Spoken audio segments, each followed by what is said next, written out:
aku suruh datang situ. Oke. Bagus sih Pak kamera. Ya, simpel aja. Sama-sama GoPro cuman ini yang ini kan bisa 360 atau cuman seperti GoPro. Nah, tadi kan Biasa aja. Sorry, berarti Mbak aku minta cekitan nih suaranya kita lebih rame. Berarti Mas Andro sing suaranya kecil no dilik Mas Andro. Mas Andro tone-nya kurangi. Gimana Pak? Kok kenal saya ini piye? Saya kok jadi cemburunya? Wah, terima kasih Mbak ini. Saya senang sekali udah kesini tadi ketemu Mas Andro. Sebetulnya udah cerita Mas Andro udah lama cuman karena acaranya kadang-kadang siang kemana sampai tahu ini hari terakhir ini. Hari terakhir hari ini. Hari terakhir besok Waduh, pagi kembali lagi. terus? Terus awalnya tertarik soal Hong Kong itu kita pengen holiday kemana ya gitu. Dapat holiday 1 bulan pengen kemana tadinya mau pengen ke Jepang tapi paspor istri kok agak mepet. Kalau ke Jepang aku bisanya bulan November. Oke. Kalau sekarang harus cuma bisa yang mungkin tadinya ke Bangkok atau kemana. Kok nggak tahu tiba-tiba tertarik ke Hong Kong, nyari informasi ke Hong Kong, apa yang ditonton di Hong Kong, tahu-tahu pertama kali muncul unit TKW Hong Kong. Oh oke. Terus? Dari situ aku lihat kan videonya kan banyak wawancara atau banyak yang telepon. Ya seperti itulah ceritanya banyak sekali. Aku makin lama makin tertarik. Terus ceritanya kok beda sekali ya yang aku alami di Australia itu nggak banyak cerita-cerita seperti ini gitu. Ya. Nah, tertarik.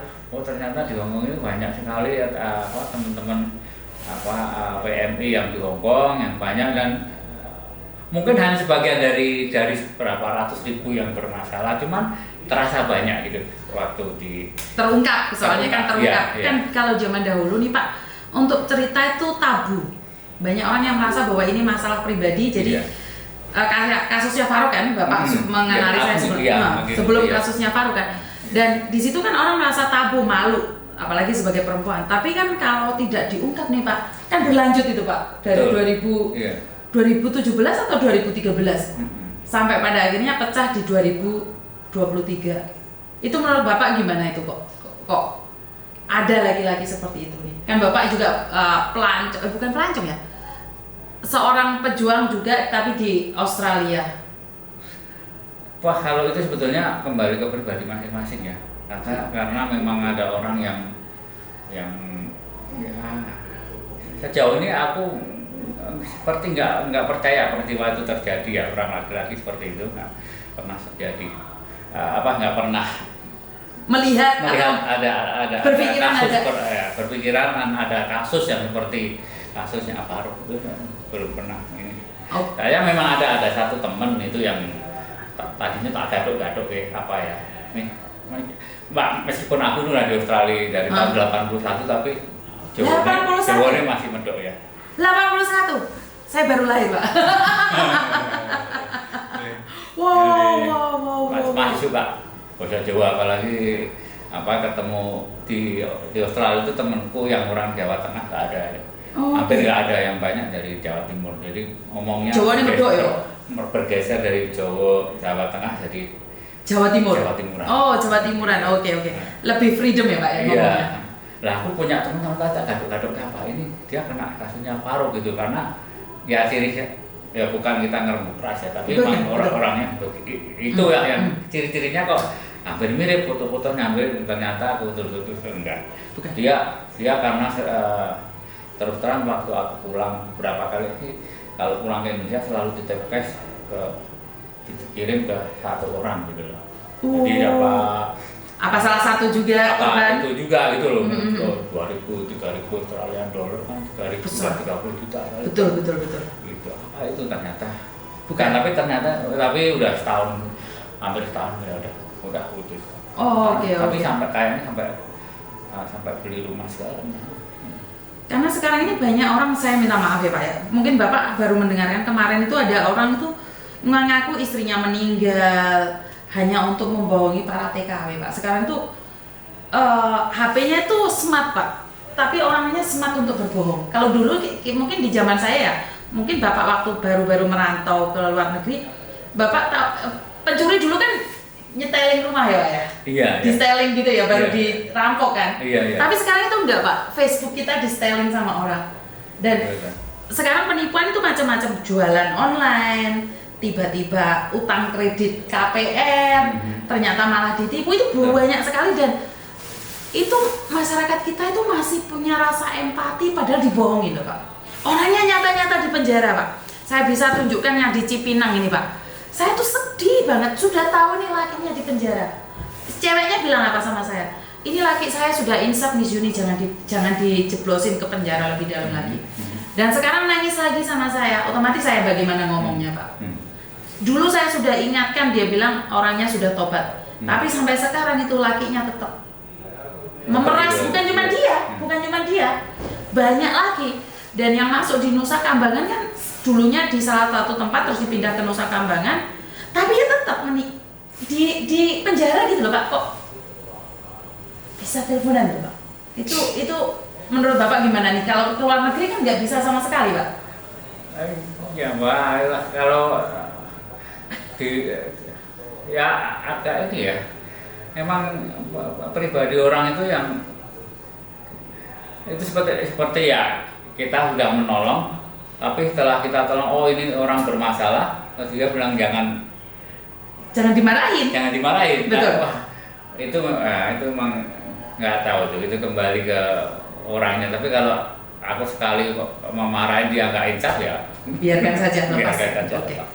Terus yang di penjara itu Pak, masalah orang-orang di penjara menipu itu bagaimana menurut Bapak? Oh, yang penjara saya udah banyak dengar itu, karena itu betulnya orang yang di penjara itu dipergunakan oleh orang-orang yang di penjara itu.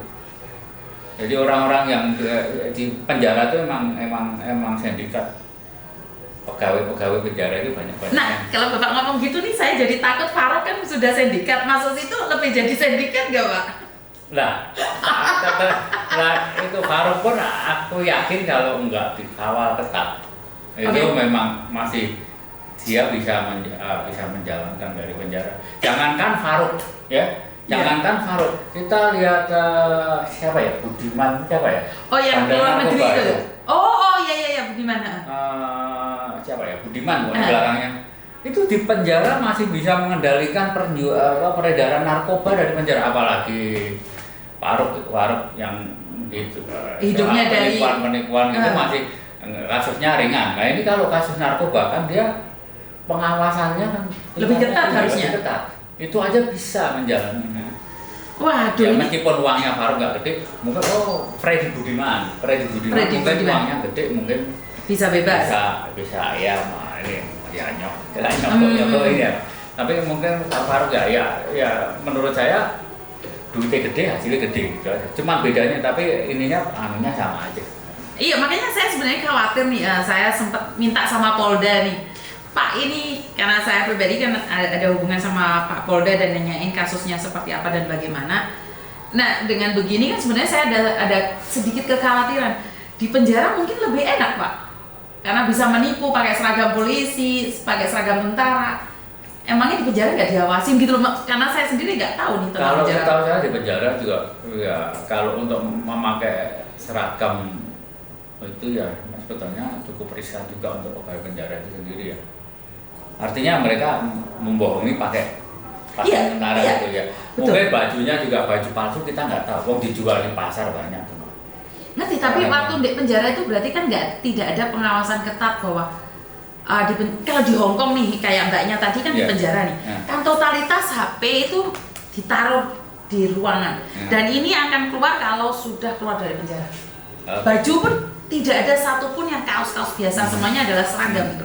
Tapi kalau di Indonesia, kenapa mereka bisa memakai itu sebenarnya? Itu pertanyaan besar ya. Pertanyaan besar memang saya nggak bisa jawab gimana kok bisa, tapi memang bisa. Bisa. Jadi memang. Sedih aja ya Pak ya. Yang pernah tersangkut, misalnya teman saya ada yang tersangkut masalah korupsi, ya, misalnya di penjara. Kalau di penjara kan harusnya makan apa yang di penjara enggak? Betul. Ya, kalau di sana kan bisa misalnya dipesenin nasi dus 1 sel itu 15 orang kasih semua. Jadi kan uang masih berbicara. Ya. Oke. Money is talking. Money is talking. Oke. Dan kita nggak usah bahas yang itu. Iya. Membahas jenengan wis. Iya. Dari Australia ke sini udah main kemana aja, Pak? Tadi malam kemarin sore ke Makor, cuman beberapa jam ke gereja tua sama ke itu depan bukan Crown Casino namanya, kasino ya. Ini kasino. Ya udah foto-foto itu balik lagi. Nih. Cuman berapa jam aja? Kalau di Hong Kong ini sebetulnya udah ke Victoria Peak, Longping. Oke. Jauh-jauh juga Ya, jalannya. iya. Terus ya jalan-jalan cari makan. Berapa Tapi lama? kebanyakan di rumah juga kita keluarnya selalu siang jam 1 baru keluar karena kita kadang-kadang jalannya pengen sore sampai malam terus Iya sih. tidur karena panas banget kan. Panas banget. Udaranya ekstrim ya. Jadi kelihatannya 33 derajat tapi feel-nya itu kayak 40 derajat. Betul, feel-nya di Panas sini. di muka. Di luar itu memang kayak kalau nggak minum air yang banyak, tubuh bisa gosong sih sebenarnya. Jadi ini pertama kali ke Hong Kong atau sudah pernah? Pertama kali. Oke. Berapa lama di sini, Pak? Dari hari Kamis minggu kemarin. Oh, seminggu. Ya. Semingguan. Ya rencananya sih besok typhoon ini. Kapan terbangnya nih, Pak? Besok pagi. Jam 9:30. 咁聽日打風幾點啊？唔知啊，依家暫時話1號㗎。Oh, iya ya, Bu. 係啊，T1。 Soalnya sekarang sudah topan 1. Oh iya, tapi belum dapat warning atau email dari Singapore Airlines. Belum berarti belum ada informasi karena dari kemarin kita sudah khawatir. Kalau enggak sih, kalau 3 masih bisa terbang. Kalau 3, Gitu ya? Kalau 3 masih bisa terbang. Jadi gimana kesannya Pak tentang Hong Kong menurut Bapak? Kesan yang gimana dulu? Kalau kesan yang baiknya, aku suka yang transportasinya dibandingkan Indonesia. Dengan Melbourne sendiri lebih bagus, Hong Kong lebih bagus ya. Hong Kong lebih bagus, oke. Karena periodiknya kereta itu cuma 3 menit, 5 menit. 3 menit, 3 menit. Kalau udah waktunya agak longgar 5 menit. Bagus sekali itu. Transportasi sini itu the best. Luar biasa. Betul. Kalau Melbourne enggak, kita masih nunggu kadang-kadang 30 menit. Enggak. Di sini aja saya kan rumah saya Satin nih. Rumah saya Satin kalau saya mau ke sentral itu cuma 15 menit. Padahal itu jauh sekali kalau ditempuh dengan bis 1 jam. Tapi transportasi pakai MTR itu lebih cepat lagi. Terus transportasi bagus. Masyarakatnya menurut Bapak gimana? Masyarakatnya, aku sebetulnya kadang-kadang apa ya? Kok agak tersok juga loh. Karena dibandingkan dengan bule misalnya jalan tuh nggak mau ngalah beber. Ya, gitu nggak ada say sorry, nggak ada apa. Dan mungkin emang tipikalnya orang Hong Kong atau China apa ya. Kan mereka kaku sekali. Jadi misalnya ditanya itu enggak, kita nyerahin apa enggak ada thank you, enggak ada apa misalnya kita ke McDonald kita bayar, mereka juga ambil uangnya aja udah ambil senyum aja enggak? Senyum aja enggak thank you, enggak ada uangnya gitu. Kalau nanyain alamat kalau nanyain alamat nih kira-kira ada respon bagus nggak dari masyarakat? Nanyain alamat, boleh tahu ini gimana pernah nanyain nggak ke orang Hong Kong? Apa ya kemarin itu aku tanya itu pernah aku tanya tapi apa ya kayaknya ya mungkin biasa aja yang gitu ya. Mungkin aku nggak ketemu orang yang gimana ekstrim gitu. Tapi cuman aku tanya ini yang barusan tadi ini ada di toko telepon, nggak usah tak sebutin itu ada toko ada tulisannya khusus Indonesia apa nggak tahu namanya itu. Aku tanya ini exit BB exit misalnya itu sebelah mana? Itu aja. Orang Indonesia? Nggak tahu ya orang Indonesia apa. Kan Bapak nanyain pakai bahasa Inggris? Ya pakai bahasa Inggris. Oke. Karena kalau masyarakat Hong Kongnya sendiri itu di sini yang saya lihat ini selalu terburu-buru dan mereka cuek, gak peduli dengan apa yang terjadi di sekelilingnya. Itu Bapak merasakan nggak? Ya jelas banget. Jelas banget ya kan beda. Kalau di Korea itu masih ditanyain tuh mereka mau ngomong tapi mereka nggak bisa bahasa Inggris, nggak bisa Korea itu. Betul. Jepang juga mereka nanggepin dengan bagus. Iya bagus. Tapi masalah bahasa nggak bisa iya, mereka. iya. Mereka tetap hai. Oh, iya. Hai, tapi mereka nggak paham. Kalau Hong Kong mereka pintar bahasa Inggris, tapi mereka nggak mau jawab. Bapak coba aja nanya, saya mau ke sana. Ini alamatnya di mana? Ini alamatnya.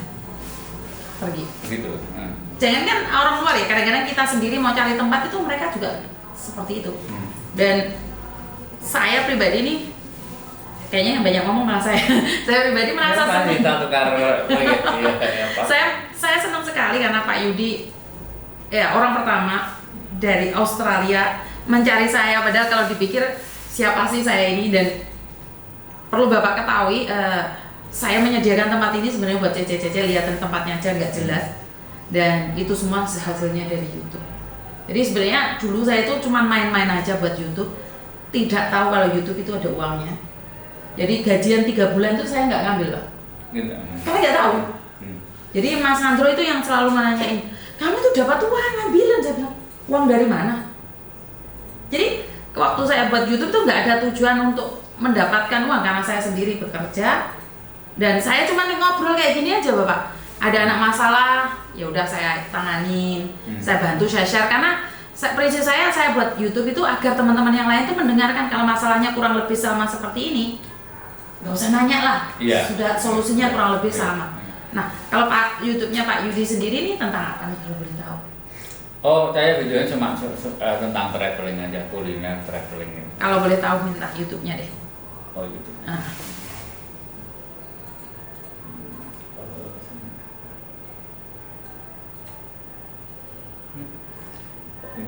Backspace-nya ini ya. Wong Jawa di Australia. Oh, Wong Jawa. Wong Jawa. Wong Jawa di Australia. Wong Jawa di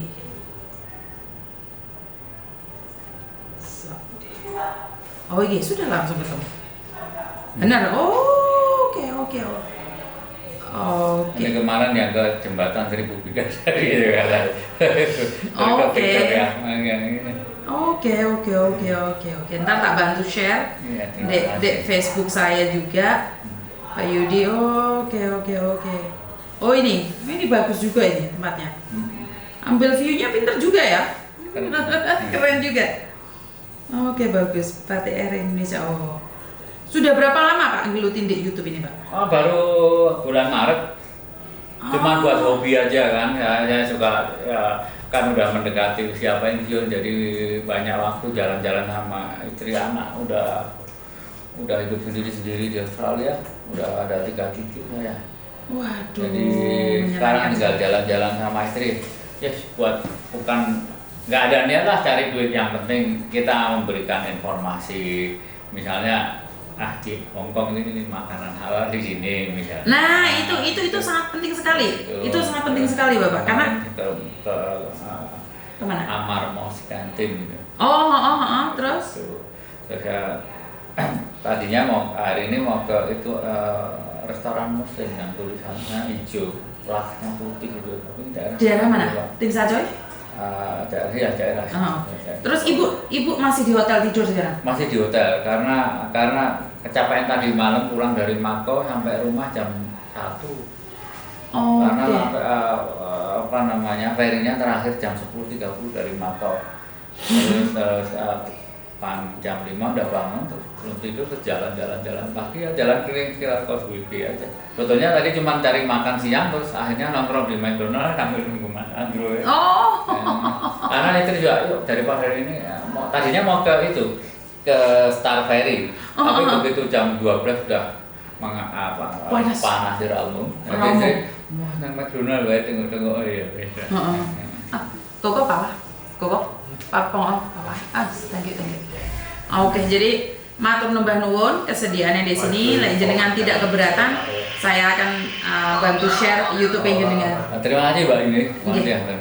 Oke, Wong Jawa di Australia. Wong Jawa di Australia. Jangan lupa ya teman-teman, bantu like and subscribe karena saya lihat traveling jarang-jarang dari kita, apalagi kita pekerja dari Indonesia yang ada di Hong Kong ini, kalau lihat suasana tempat lain kan lebih seneng gitu. Jadi bapaknya akan traveling lagi dan rencananya November akan ke Jepang. Insya Allah. Oke, ke Jepang. Sama ini Mbak, saya nanti mau kemarin ngomong-ngomong sama Mas Andro, saya mau cari informasi masalah lapangan pekerjaan di Australia, nanti bisa kita share sama. Kan banyak working holiday visa di sana, banyak orang Indonesia juga ada yang bekerja di PAM, dan Australia sendiri memerlukan banyak tenaga untuk seperti metik buah dan sebagainya. Cuman saya belum tahu link-linknya gimana. Saya begitu lihat konten-kontennya Mbak Yuni sama Mas Andro, saya jadi tergugah untuk ya biar konten saya bukan hanya traveling sama kulineri aja, tapi mungkin ada sedikit-sedikit bumbu-bumbu tentang bagaimana mendapatkan pekerjaan di Australia. Nah, ini angin segar nih buat teman-teman semuanya ya yang sempat menanyakan tentang pekerjaan tentang Australia seperti apa, visa sekolah, visa kuliah itu ya. Kemarin di kontennya Mas Andro ada. Ada, betul.